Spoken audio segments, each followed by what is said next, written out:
a long time ago, like this is around 600 years after Hijrah, so it's well after the ghaibah of our Imam, but in the early days, there was a lot of people in north of Iraq who are Nasibi, and many of them still are. Like during the time of Saddam, you have these places like Tikrit and all these places. And Mosul was one of these places where there used to be a lot of Nasibis. And the governor of Mosul was a man who was a non-staunch Nasibi, meaning he hated the Shia and he hated the Ahlul Bayt alayhi salam.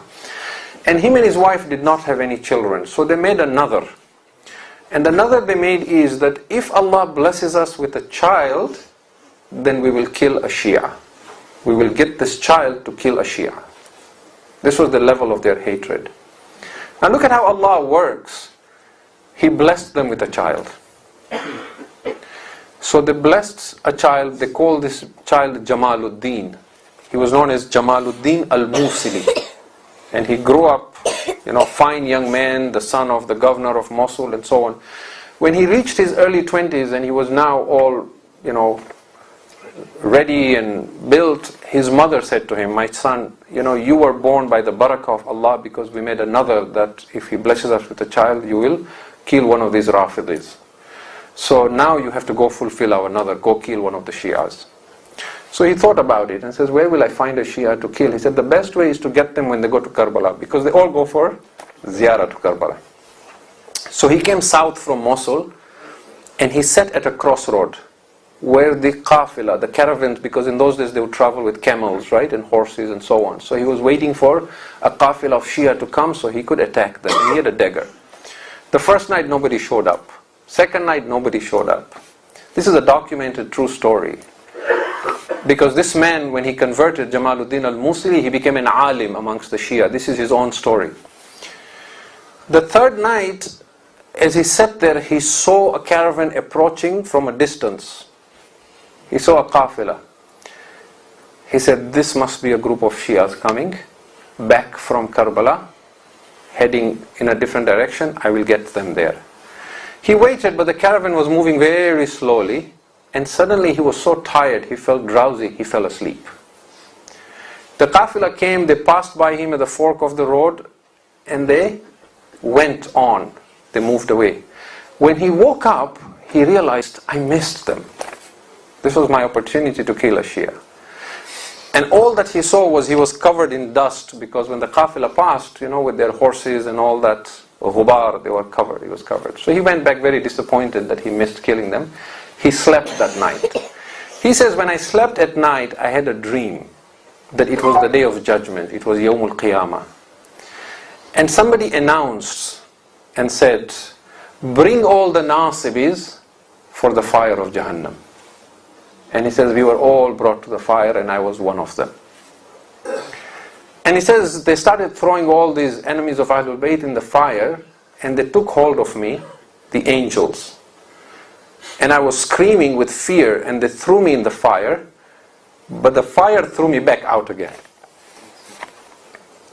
So he says, now he is reporting this. He says, the angels in my dream asked the fire of Jahannam, Ya naru Jahannam, he is a Nasibi.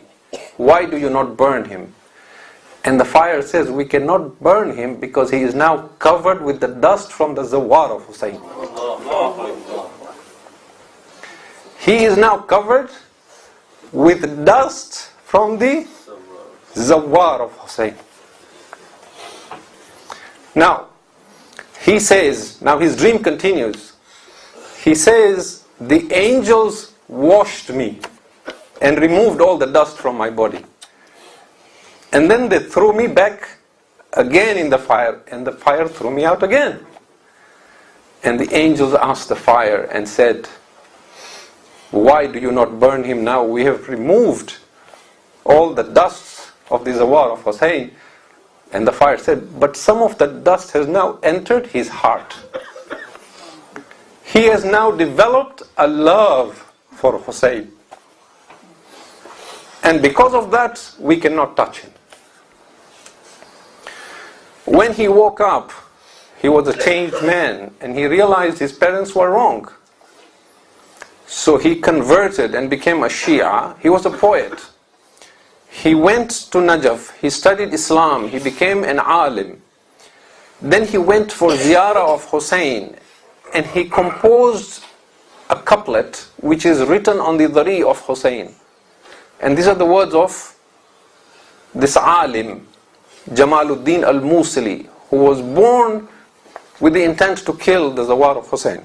He composed this poetry. He says, and this is on the dhari of Imam al-Hussain, إِذَا شِئَتَ النَّجَاةِ فَزُرْ حُسَيْنًا. If you want salvation, then go visit Hussain. لِكَيْ تَلْقَ الْإِلَهَ قَرِيرَ عَيْنًا. So that you may meet your Lord with that which will delight your eyes. Why? فَإِنَّ النَّارَ لَن تَمَسَّ جِسْمًا. For the fire of hell will never touch a body. عَلَيْهِ غُبَارُ زُوَّارِ الْحُسَيْنًا. On which is the dust of the Zuwwar of Hussain. إذا شئت النجاة فزر حسينا لكي تلقى الإله قرير عينا فإن النار لن تمس جسما عليه غبار زوار الحسين. And that is why you're told, if someone goes to Karbala, comes back, try and shake his hand or hug him before he takes a shower even.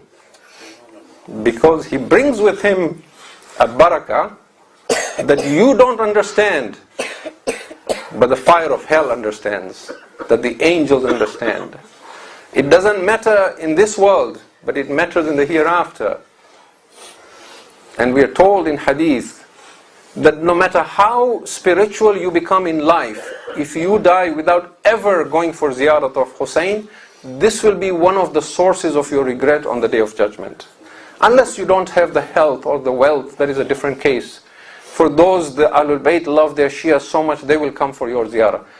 But if you have the means and the ability, at least once in your lifetime you must go see Hussain. Because the maqam of the Za'ir of Hussain on the Day of Judgment is completely different from anyone else. It doesn't matter how great an alim he is or what his level and his maqam is.